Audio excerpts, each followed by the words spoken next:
Dahulu kala, konon di Kalianda terdapat sebuah kerajaan. Nama kerajaannya Waihanda. Saat itu, kerajaan Waihanda diperintah oleh seorang raja yang bergelar Minak Makradin Tangih. Raja yang dikenal memerintah dengan adil, arif, dan bijaksana ini sangat dekat dengan rakyat. Sehingga sang raja sangat disenangi dan disegani oleh rakyatnya.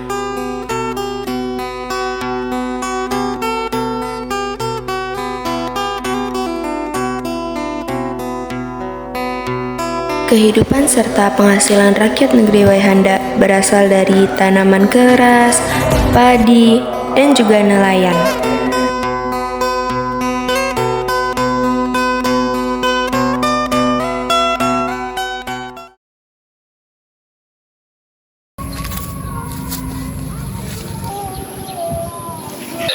Habis dari mana, Bu? Lihat kondisi sawah, sekalian panen, bikin untuk di rumah. Wah, alhamdulillah ya Bu, tanaman kita semakin subur. Semoga kehidupan kita semakin makmur. Amin. Mari, Bu. Di bawah pemerintahan Raja Minak Makradin Tangih, kehidupan rakyat Waihanda tentram dan makmur, terbebas dari pungutan seperti pajak dan upeti. Kehidupan sang raja pun sempurna. Dari hasil perkawinannya dengan permaisuri yang bernama Ratu Kembang Cempaka, sang raja dikaruniai seorang anak perempuan berparas jelita yang bernama Putri Lijung. Sayangnya, sang putri yang terhitung masih berusia remaja itu memiliki tabiat yang sangat berbeda dengan kedua orang tuanya. Dengan kecantikan yang termasyur dan mengundang hasrat hendak memiliki bagi setiap pemuda yang memandangnya, Putri Lijung tampak angkuh. Dalam pergaulannya pun, Putri Lijung suka pilih-pilih teman, membedakan orang per orang yang layak dan tidak layak untuk berteman dengannya. Maaf telah mengganggu waktunya Yang Mulia Raja, Yang Mulia Ratu. Saya kemari ingin memberitahu Tuan Putri bahwa ada yang ingin bertemu dengannya. Baiklah, silakan. Siapa? Maaf Tuan Putri, sepertinya mereka adalah anak-anak dari warga. Baiklah, mohon izin ya, Ibunda dan Ayahanda.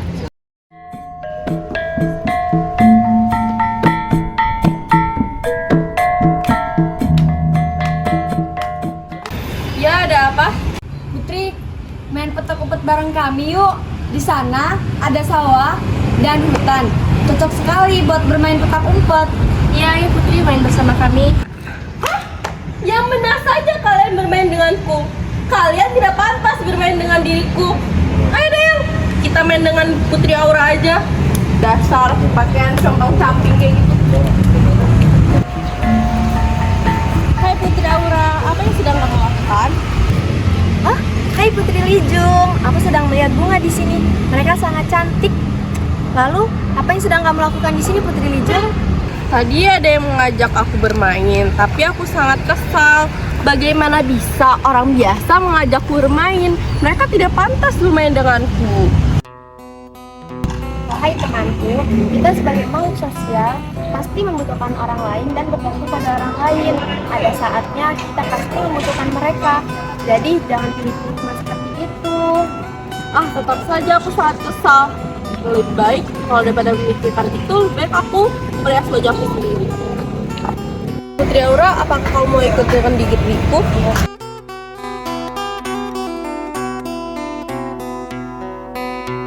Mereka berdua pun bermain rias wajah atau sesekali bercermin dan melihat wajah mereka. Sang putri terkesan tidak bergaul. Kegemaran sang putri hanya bersolek dan selalu bersolek. Hari-harinya hanya dihabiskan untuk mengurusi dirinya sendiri. Berulang kali, raja dan permaisuri menasihati sang putri. Namun semua itu tidak ditaati. Hati raja benar-benar terganjal dengan ungkapan-ungkapan rakyatnya yang kadang mencemoohkan sang putri. Maaf Tuan Putri diperintahkan untuk menghadap Yang Mulia Raja. Baiklah.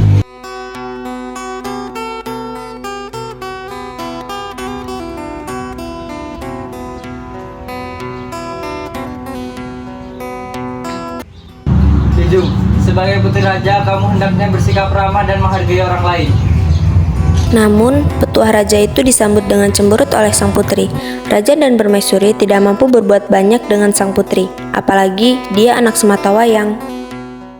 Suatu ketika, datanglah seorang pemuda berpakaian compang-camping ke istana raja.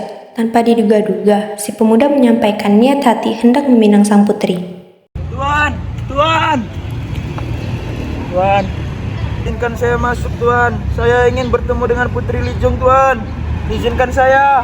Boleh, pergi sana. Pergi. Hei pengawal, ada keributan apa di luar? Maaf yang mulia raja, ada anak muda yang lusuh dari luar ingin masuk ke dalam istana. Biarkan ia masuk.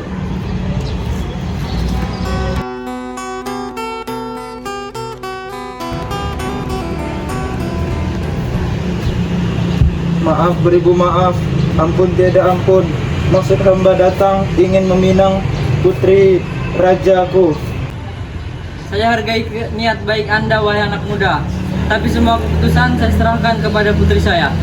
Sayang, tolong panggilkan Putri Lijung kemari. Baik yang mulia. Tuan Putri diminta oleh Raja untuk ke ruangan istana. Ada yang hendak menemui Tuan Putri.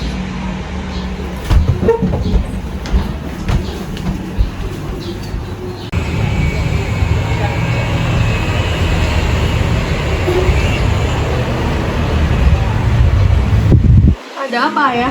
Jadi pemuda ini hendak meminangmu putri. Semua keputusan ayah serahkan kepadamu. Apa? Kamu tidak berkaca diri. Tubuh kamu saja nggak kurus, baju kamu aja gembel, hendak mempersunting saya. Dasar pemuda gila. Ya Tuan Putri, maksud hamba datang kemari ingin meminang Tuan Putri. Ayah, pengawal, seret orang sini ini keluar. Dia tidak pantas menjadi suamiku. Ikut. Tuan Putri!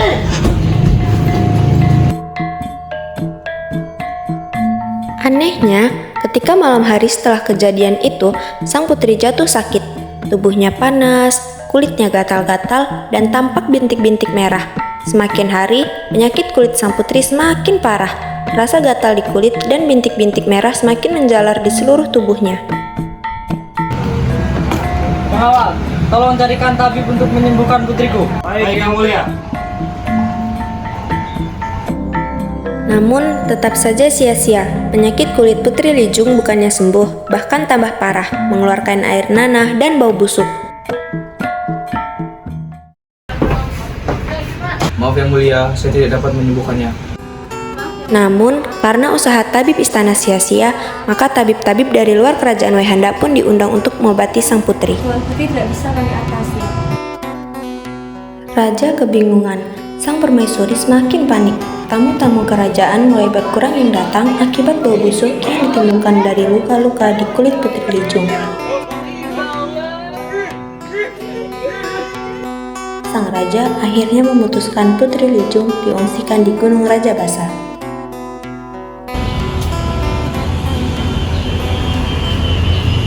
Putriku, maafkan ayahanda dan ibunda kalau kamu harus kami asingkan ke Gunung Rajabasa.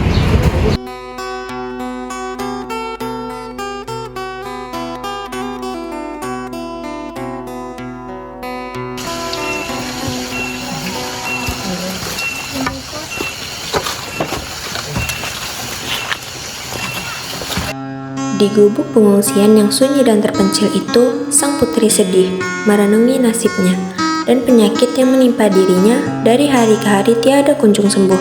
Akhirnya, sang putri pun merenungi sikap dirinya yang selama ini angkuh, sombong, dan tidak bersahabat. Padahal, kecantikan yang ada pada dirinya hanya kecantikan luar yang dapat sirna dalam sekejap. Tidak ada yang menemani sang putri di gubuk itu. Untuk mempertahankan hidupnya, sang putri makan dari dedaunan. Bila malam tiba, sang putri menggigil kedinginan. Di hutan Gunung Rajabasa yang sepi itu masih terdapat binatang buas, dan sesekali terdengar suara harimau. Putri Lijung takut sekali. Hingga suatu malam, Putri bermimpi didatangi seorang pemuda berpakaian compang-camping. Putri Lijung ingat sekali pemuda yang dulu pernah meminangnya dan dicaci makinya.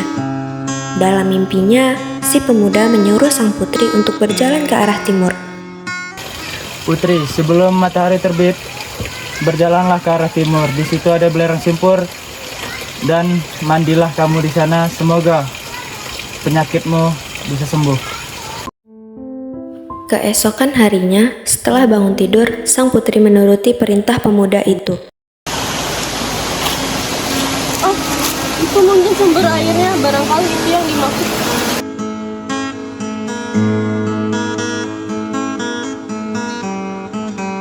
Iya, basuhlah sekujur tubuhmu di tempat itu. Tiba-tiba terdengar bisikan goib mengiang di telinga sang putri. Aneh bin ajaib, usai membasuh sekujur tubuhnya perlahan-lahan, seluruh luka koreng di tubuh sang putri mengering dan perlahan mengelupas, namun justru meninggalkan bekas luka. Tiba-tiba suara goib itu terdengar lagi. Putri, berjalanlah ke arah timur lagi. Nanti kamu temui sumber mata air yang sama, tetapi tidak sepanas ini. Putri pun mengikuti bisikan itu. Setelah lama berjalan, akhirnya sang putri menemukan sumber mata air yang sama, namun tidak sepanas yang pertama, walau aromanya sama, aroma belerang. Sang putri lalu membasuh sekujur tubuhnya. Perlahan-lahan penyakit di tubuhnya menghilang. Bekas-bekas luka di kulit sang putri pun sirna. Kulit dan tubuh sang putri kembali seperti semula, halus dan mulus. Sang putri kegirangan. Dan saat itulah saat sang putri berpaling, tampak seorang pemuda yang tampan dan gagah, berpakaian kerajaan dan terlihat mewah.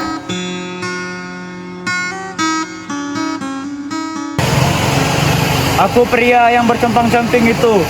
Aku putra mahkota dari Gunung Rajabasa. Namaku Raden Kecubung.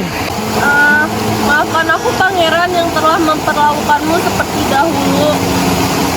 Akhirnya, keduanya kembali ke istana, dan atas restu sang raja, kemudian Putri Lijung dan Raden Kecubung hidup sebagai suami istri. Sang putri tidak lagi berperangai buruk. Keduanya membina rumah tangga hingga akhir hayatnya. Sesekali mereka berada di kerajaan danau, di lain waktu di kerajaan Wehanda. Rakyat mencintai keduanya. Dan sejak itulah belerang simpur dan belerang punduh diyakini masyarakat dapat mengobati berbagai macam penyakit kulit. Hingga sekarang pengunjungnya tidak saja mereka yang berasal dari Kalianda dan sekitarnya, tetapi juga banyak yang datang dari luar ibu kota Lampung Selatan itu.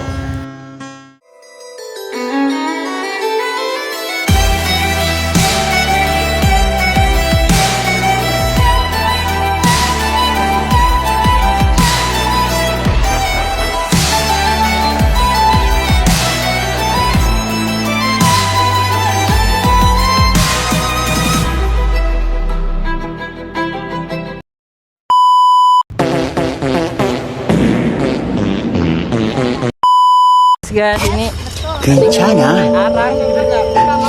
괜찮아요. demi kelompok 괜찮아. 괜찮아. 괜찮아. Agus lapar, Bu.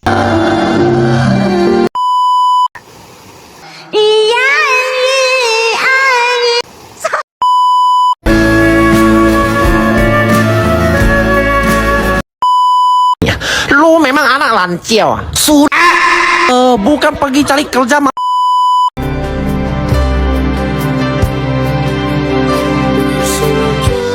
Kepada Allah, bersyukur sepanjang waktu.